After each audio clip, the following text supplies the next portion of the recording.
Bueno, vamos a resolver esto rápido. Mónica, démosle paso al link del video. Yo quiero que he buscado un video que nos cupiera bien, que nos entendiera y que nos permitiera. ¡Ah, eso! Me encanta, Jorge Pérez. Estamos firmes, sí, señor. Entonces vamos a ver este video. Día cero, el momento. ¿Ahí lo están viendo? Se ve, pero se escucha enredado. Sí, se está viendo el video. ¿Cómo superar la crisis mundial del agua? Ya no tendrá más agua. Y es que Desde el principio. necesitamos agua para todo, para el aseo de nuestros cuerpos y de nuestras cosas, para regar Moniquita, volverlo a poner desde el principio, por favor.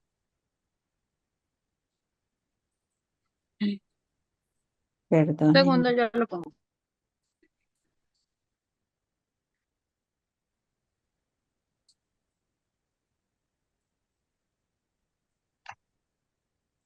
Estaba con los abuelos. Se acerca el día cero, el momento en que la ciudad ya no tendrá más agua. Y es que necesitamos agua para todo, para el aseo de nuestros cuerpos y de nuestras cosas, para regar los cultivos de nuestros alimentos, para generar energía y para un sinfín de procesos industriales. Y sobre todo, para beber, porque más de la mitad de nuestro cuerpo es agua. ¿Qué está pasando con el agua y qué podemos hacer para salvarnos? ¿Cómo superar la crisis mundial del agua?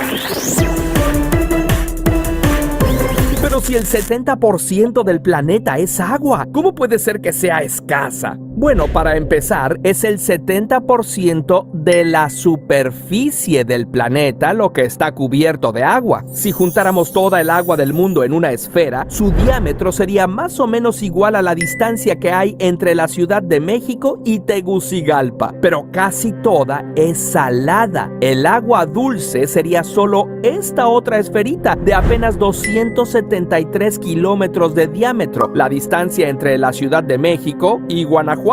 Sí, son como 10 billones y medio de litros, pero todos los 8,000 millones de personas del mundo, además de muchísimas plantas y animales, dependemos de esa esferita. Ah, pero espérate, porque la mayor parte de esa agua es subterránea y no es fácil de obtener. La que se puede obtener de ríos y lagos sería esta otra gotita que cabría fácilmente en la carretera México-Cuernavaca. ¿De dónde proviene esa agua? Toda ella viene de las nubes en forma de lluvia o nieve y la encontramos en dos tipos de reservas: agua superficial, como la que hay en ríos, lagos y presas, o también congelada, como la de los glaciares, y agua subterránea, concentrada en los acuíferos. El agua es tan indispensable que los primeros seres humanos solían vivir muy cerca de veneros, ríos y lagos, y de hecho muchas de las ciudades actuales más grandes fueron fundadas en las riberas de ríos, junto a lagos o en medio de ellos. ¿Tu ciudad tiene un río atravesándola o un lago cercano? Pero conforme la población fue extendiéndose, las reservas de agua eran cada vez más inaccesibles. Los famosos acueductos romanos, así como los zapotecas o los purépechas, estaban diseñados para traer agua desde lejos, y los antiquísimos pozos artesianos para extraer el agua subterránea. Pero, ¿y la crisis actual?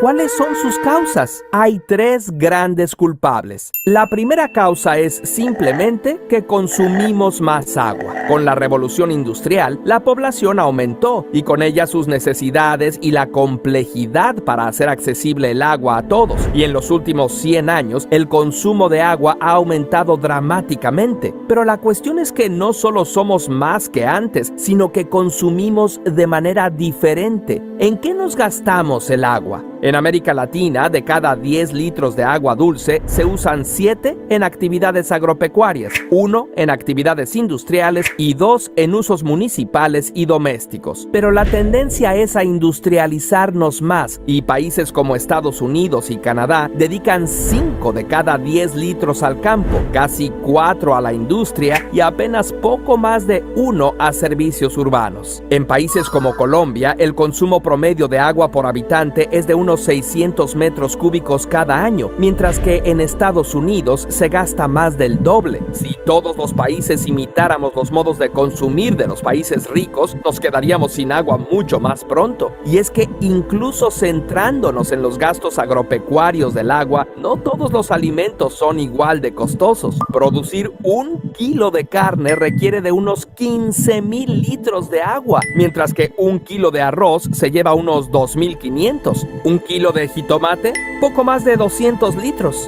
Grandes usuarios del agua son las industrias de la moda y las que producen energía. Ahí también están quienes fabrican bebidas. Aunque tú veas una botellita, para producirla se necesitó muchísima agua que no vemos. A esta agua se le llama agua virtual. Por ejemplo, para producir medio litro de Coca-Cola se necesitan 35 litros de agua virtual, e incluso para llevarte 1 litro de agua embotellada se gastan hasta 7 litros de agua. Y no solo gastamos más por el uso, sino por el desperdicio. Desde el grifo que gotea hasta las fugas en las tuberías, se estima que hasta un 30% del agua de una ciudad simplemente se tira. Y esto incluye la que se usa para regar el césped. La mayor parte se pierde en evaporación. Un campo de golf promedio se puede llevar 750 millones de litros al año. Un estudio estimó que 13 campos de golf de Baja California usaban más agua que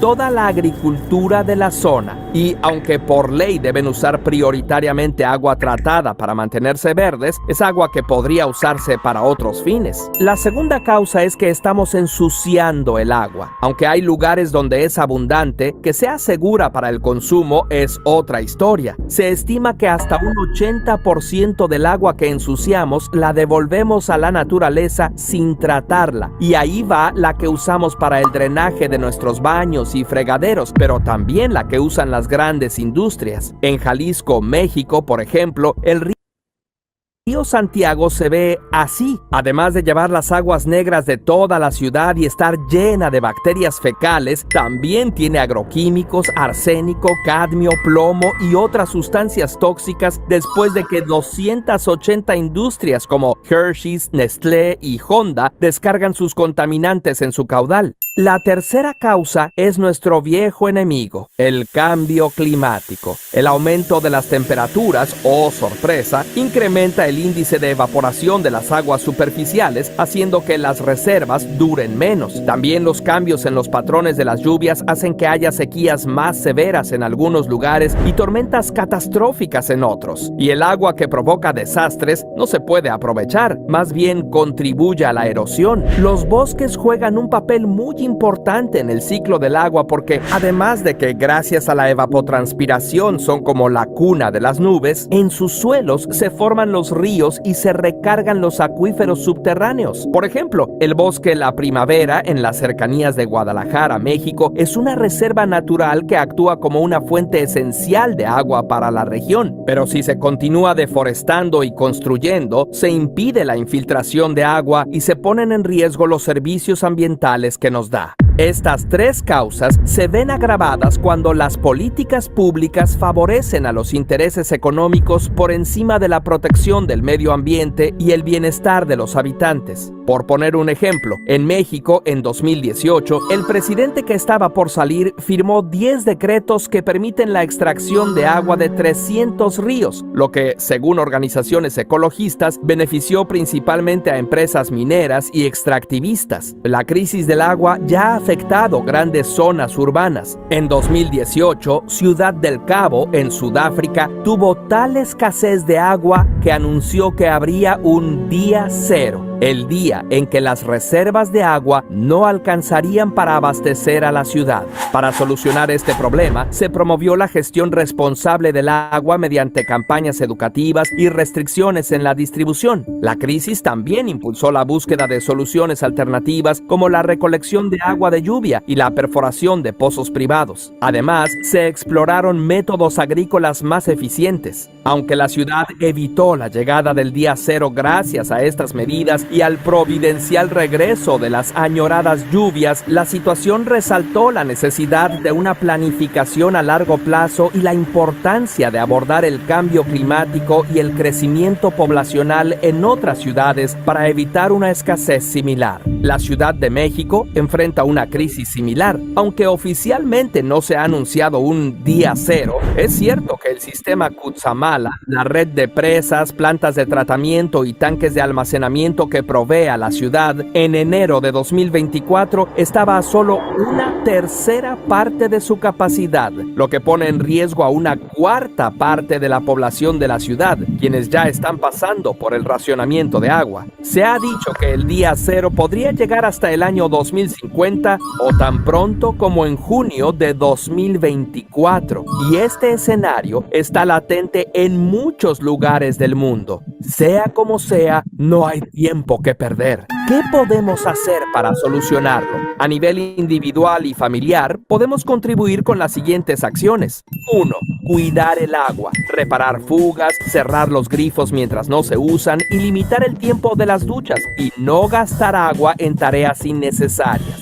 2. Cambiar nuestro consumo. Consumir menos carne y productos de origen animal. Evitar las bebidas embotelladas y la ropa fast fashion que consume mucha agua en su producción. Usar papel reciclado. 3. Considerar cambiar nuestro excusado por un baño seco. No es necesario hacer remodelaciones a la infraestructura y ya hay sistemas de recolección de residuos en varias ciudades de México, y en zonas rurales es facilísimo utilizarlos como composta.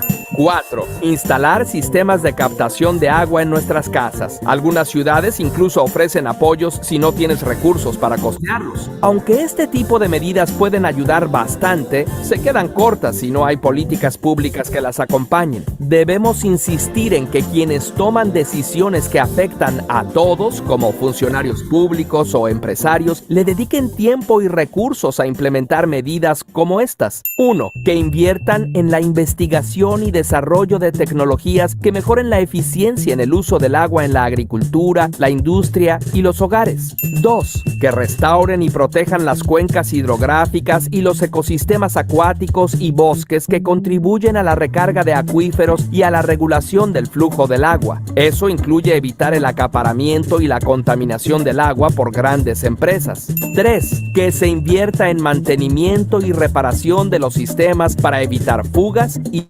pérdidas por evaporación. Expertos estiman que con tan solo invertir un 0.06% del PIB lograríamos espectaculares avances. Seguramente podemos dedicarle ese porcentaje a un asunto tan fundamental como nuestra propia supervivencia. Algunos entes han propuesto que el agua debería dejar de ser un derecho y convertirse en una mercancía para dejar que su precio suba según lo dicte el mercado y así costear su obtención y saneamiento. El problema es que el agua no es como cualquier producto que, si se vuelve más caro, podemos dejar de consumirlo y cambiarlo por otro. En todo caso, se podrían aplicar tarifas diferenciadas, que pague más quien más gaste y mayores beneficios económicos obtenga. Finalmente, algo que tanto las autoridades como cada uno de nosotros podemos hacer es colaborar en la educación y sensibilización sobre lo importante que es el agua en nuestras vidas y cómo podemos contribuir en su buen uso y conservación, y que el día cero nunca nos alcance. Curiosamente, si te interesa tener un baño seco y ahorrar unos 30,000 litros de agua al año por persona, tenemos una entrevista con la doctora Jenny Solís para que sepas más al respecto.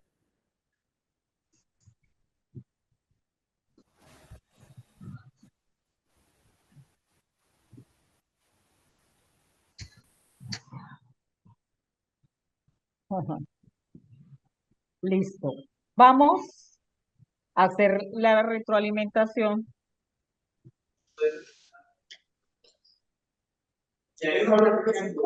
Angie, Señora. profesora Angie, por favor, ¿puedes compartir el link de ese video que están pidiéndolo?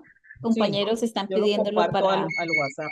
Y es que es bien bonito y bien útil. Bueno, Quiero gracias. que conversemos ahora un rato. Vamos a poner. ¿Cómo está? ¿Mi novia? ¿Qué es ahí? Perdón, apaguemos. Ahí, esperando a ver usted qué es lo que me va a decir. Apaguemos ¿cómo se llama? Silenciemos, no es apagar, sino silenciar. Bueno,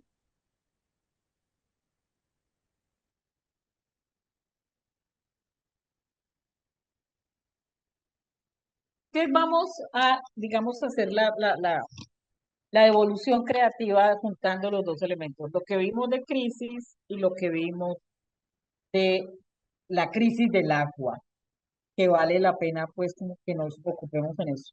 Pues vamos a dar la palabra de manera, digamos, ordenada para escucharnos.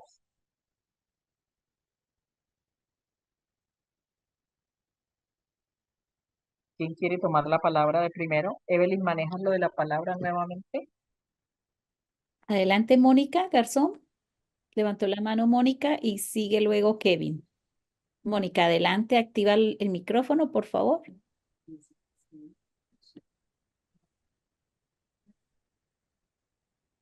Activa el micrófono, Mónica, por favor. Hay que ir poniendo la asistencia, Mónica. Ya Mónica está, la Cecilia, asistencia ya la mandaron. ¿ya se mandó la asistencia? Ya la mandaron.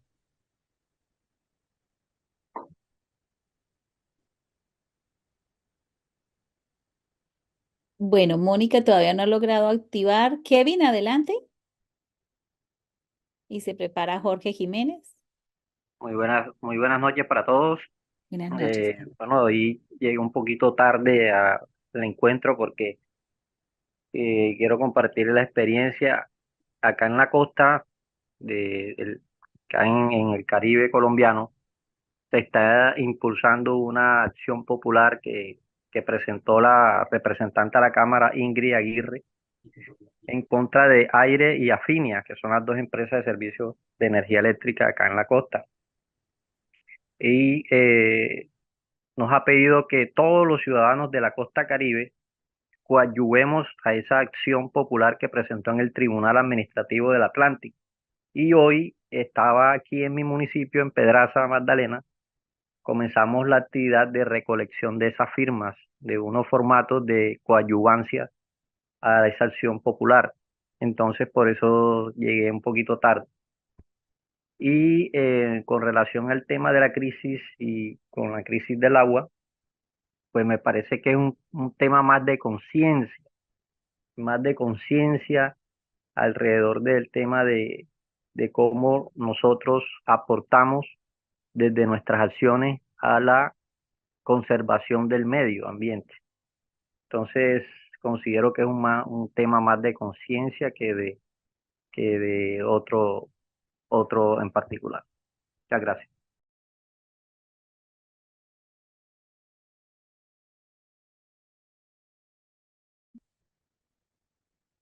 ¿Qué más? Mónica, ¿pudiste ya conectar? Mónica La Garzón, asistencia ¿pudo sí. conectar? Si no, Lucel, Carmen alcanzó a participar la vez pasada.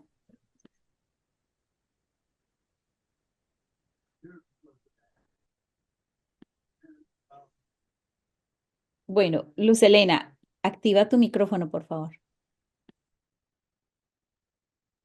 Y se prepara Buenas noches. Jorge.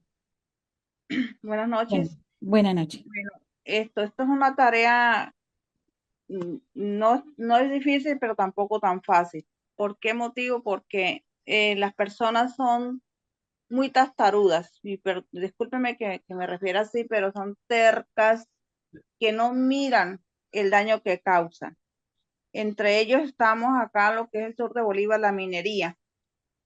Sí, aunque unos dicen que llevan que la minería limpia, que tal, y que no sé qué, las grandes empresas, pero hay otras que se están metiendo los ríos a las orillas, y de ahí empiezan a ese lodo a perjudicar el medio ambiente. Sí quisiera saber cómo hacer, cómo crear un gran grupo como de preservadores del agua, pero que también nos apoyen los gobiernos con aportes para poder uno hacer como especie de conciencia, sembrar conciencia. y llevar esos apoyos a mirar cómo recuperar nuevamente, cómo volver a estabilizar las cuencas, los nacederos, los ríos, limpiando, no sé cómo, pero hay que actuar inmediatamente porque siempre hemos hablado, pero a veces no se ha contestado nada, o sea, queremos algo, una realidad, queremos que despertemos y actuemos rápido antes que sea demasiado tarde. Aquí pues se ha trabajado en las reuniones con el alcalde que hay, gracias a Dios, y somos opositores, pero acá como tal no se nos podemos reflejar mucho porque aquí pues el orden público siempre, sí, los grandes magnates de la minería pues de pronto ¿cómo es? Nos complica como nosotros como líderes que somos cuidadores también de la preservar el medio ambiente, los bosques y ríos. Yo quisiera saber es eso, cómo hacer para uno poder adquirir los aportes, para uno poder movilizarse y crear un gran grupo de esto. Gracias. Pues, Elena, hay una frase de Eduardo Galeano que a mí me gusta mucho y que es muy conocida, que los grandes emprendimientos siempre han empezado por grupos pequeños. A veces uno está esperando que llegue el asunto por arriba y lo que tiene que hacer es que suene por abajo. Las revoluciones más famosas siempre han sido no desde arriba, sino desde abajo. Es decir, fue el pueblo francés el que se rebotó, el que se revolucionó en la Revolución Francesa, fue el pueblo, ¿sí? ¿Cómo empieza uno? Yo diría que uno empieza con los que tiene enfrente, con los que tiene ahí pegaditos, es decir, uno empieza con su metro cuadrado. Y en términos éticos que vamos a ver, finalmente lo que cunde no es el pánico, sino el buen ejemplo. La expresión de que no cunda el pánico o que no panda el cúnico, como decía el Chavo del Ocho, es eso, empecemos a trabajar. Miren qué pasa. Lo que siembran los maestros del preescolar en los chiquillos del colegio, te lo dicen a los papás: papi, no bote la basura allí, papi, no ensucie, mamá, no haga esto. Y digamos que en la medida en que esos grupos van siendo, esos emprendimientos van creciendo, miren, uno puede organizar. Y lo otro es, sí, como decía el compañero anterior, hay que generar conciencia. Esto es un asunto de conciencia. Es un asunto de tomar conciencia. También es un asunto, miren, de no tenerle miedo a la crisis. Porque miren todo lo que el video fue mostrando, ¿no? Pero cuando se presenta la crisis, ¿qué es lo que se hace? Se diagnostica, se analiza, se estudia con ojo crítico para poder encontrar la solución posible, pero con base en qué? No en lo que quieren ver que llegue de afuera, sino en lo que debe, digamos, la comunidad. Uno tiene que ir empezando a pegar cosas, ¿no? Son las comunidades las que se empoderan. Detrás de la constituyente realmente qué hay. ¿Por qué? Pregúntense cada uno de ustedes por qué le están haciendo el feo a la constituyente los medios y los políticos y están echando mentiras. Porque a lo que le tienen miedo es al empoderamiento del pueblo. No que vayan a ir a tumbar la puerta de ninguna comisión del Palacio de Nariño, no. Es que ya no le van a poder, como dice el dicho popular, meter los dedos a la boca a la gente a ver si tienen dientes. No, señor. Es que es la conciencia de qué? Del derecho. Y el agua es un bien, digamos, fundamental para todos, ¿no? ¿Quién sigue, Evelyn? Así es, señor Ángela. Lo que pasa es que, como usted bien dice, nosotros ya, o sea, como yo como líder social ya estoy trabajando en ello, sembrando conciencia, les digo, mire, cuidemos esto que es nuestra riqueza, cuidemos, preservemos esto porque esto es para la juventud que viene detrás de nosotros. Y eso siempre lo he dicho. Y muy pronto cuando pueda, haré un video de la zona de acá para que se dé cuenta los estragos que también dejó el fenómeno del calentamiento que hay. Sí, señora. Es Gracias. que es eso, mire. Hay que aprovechar las redes. Sí, señora, Las gracias. redes no son para bobadas como lo que nosotros estamos viendo. Usted saque a su comunidad organizada, muestre lo que han avanzado o muestre la Sí, tragedia señora. si no se interviene y tiene alguien que pellizcarse y colaborar. Esto es súper, gracias. Sí. Cuando tengas el video lo compartes por ahí por noticias del diplomado, porfa. Listo, señor. Así va a ser. Carmen Cecilia, adelante. Carmen Cecilia y se A ver, prepara. ya. Aquí. A ver, el agua es como el oro aquí en el plano este terrenal que nosotros tenemos, pero nosotros no la cultivamos, no la queremos, la desperdiciamos, etcétera, etcétera. Para la amiga líder social que estaba allá, que habló antes, le quiero hacer una pequeña recomendación. Resulta que existe una matica que se llama aro. Y en todas las quebradas, eso es lo que nosotros debemos hacer. Nosotros, por ejemplo, yo tengo ese programa con varias personas en donde hay quebradas, sembramos aro para que la afluencia del agua fluya mejor y pues sin el agua no somos nada. Entonces, razón por la cual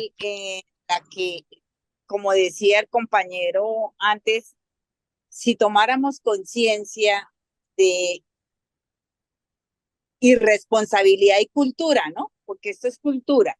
Si nosotros aprendiéramos a amar el agua y no botarla, desperdiciarla, por ejemplo, yo cuando inicié en una de mis tierras que no había agua por ningún lado, empecé a almacenar agua, lluvia. Después me di de cuenta que dentro de ese predio había un nacimiento y empecé a sembrarle aro y empecé a sembrar guauda y ese nacimiento me abastece todos los sitios que necesito para regar las matas y eso. Ahí es donde nosotros como campesinos debemos empezar a cultivar, a amar y apreciar lo que es el agua. Esa era mi intervención. Gracias. Muchas gracias. Evelyn.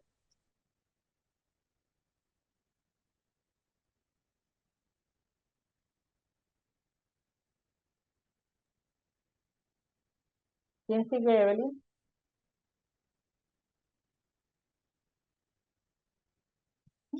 ¿Evelyn se salió otra vez?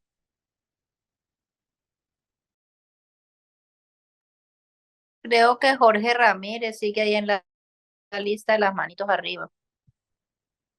A ver, Jorge.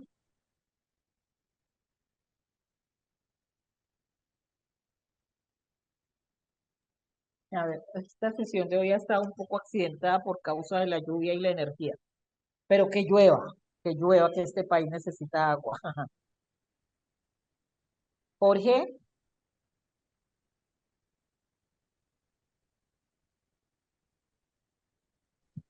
Pues Edilberto Contreras sigue después. y es que yo no veo desde no veo quiénes están pidiendo la palabra. Perdón, ¿puedo hacer una intervención pequeña? Buenas noches. Sí, claro. Bueno, Margarita. sí, Margarita Ramírez, gracias.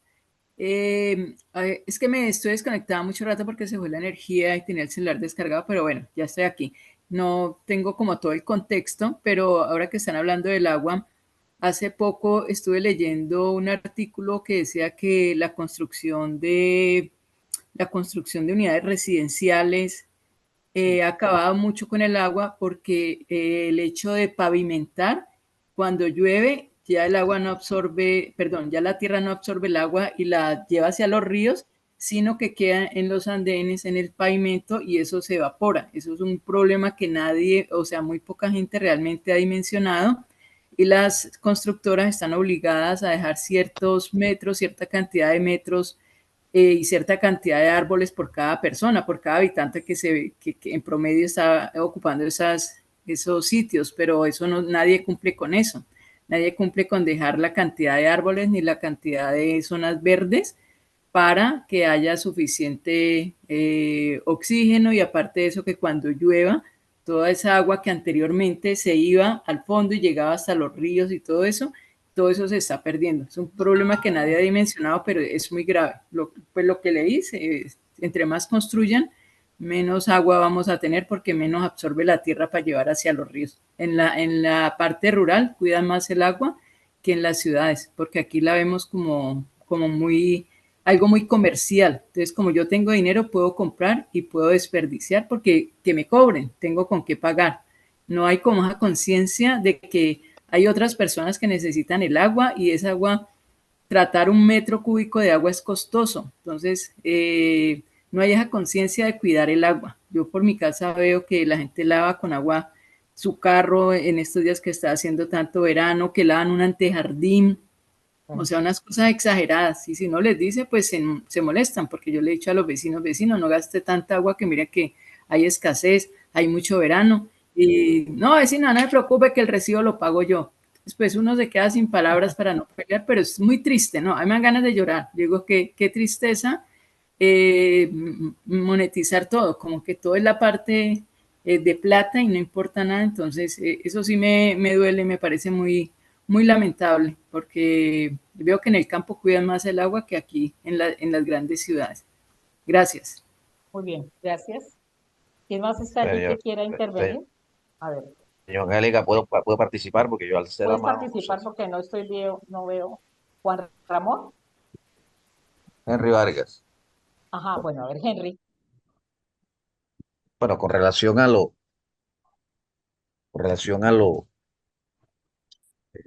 anunciado en cuanto a la crisis de agua, ahí intervino una compañera del sur de Bolívar, el cual yo también estoy ubicado en el sur de Bolívar, concretamente en el municipio, corregimiento del municipio de San Martín de Loba, sur de Bolívar. Y nosotros vivimos una crisis, lo que ella manifestaba, el miedo que nos carcome, el miedo a pronunciar, el miedo a iniciar campañas. Yo tengo pues 60 años. eh, Conocí en mi tierra agua cristalina, la quebrada de Arenal, la quebrada sur de Bolívar, la quebrada de Norosí, que baja al brazuelo de Papayal, que es pues de nos surtíamos, e inclusive tenía su nacimiento ese brazuelo en el río Magdalena. Y, y anduve mucho en la zona rural cuando iba a hacer mis diligencias, y alcancé a ver aguas que se tornaban azulitas de lo bonito de esas aguas. Hoy por hoy, ya estas quebradas, la minería ilegal, eso es así, que son las verdades, Abrir la puerta, las closet bien tienen y meter prácticamente tus pantaletas en la bolsa que está ahí. O sea, tienes que la compañera que hicieron el micro, destruidas, casi ya que ni para el consumo de los animales, están estas aguas actas. Y como eso es una interrelación entre la explotación minera ilegal, porque el minero tradicional no está comprobado, no tiene esa capacidad alta de contaminación, de contaminar las cuencas. Y grandes empresarios están detrás de eso. El gobierno nacional lo sabe. eh, la paz está concadenado con eso. Los grupos al margen de la ley están, son los que mandan en la zona, se alternan los mandos, hoy está el uno, hoy está el otro, y si no se inventa otro, y así sucesivamente. Pero la paz es eso, lo que busca la paz, de que centremos que cuando esa paz sea posible, también de la mano se piense en las fuentes hídricas, en esos nacederos de arriba, de la parte de arriba de la Serranía de San Lucas, donde viene toda esa agua sea ya volvamos, porque es recuperable, eso es recuperable, sea con la siembra de guauda, con toda esa estrategia que se utiliza.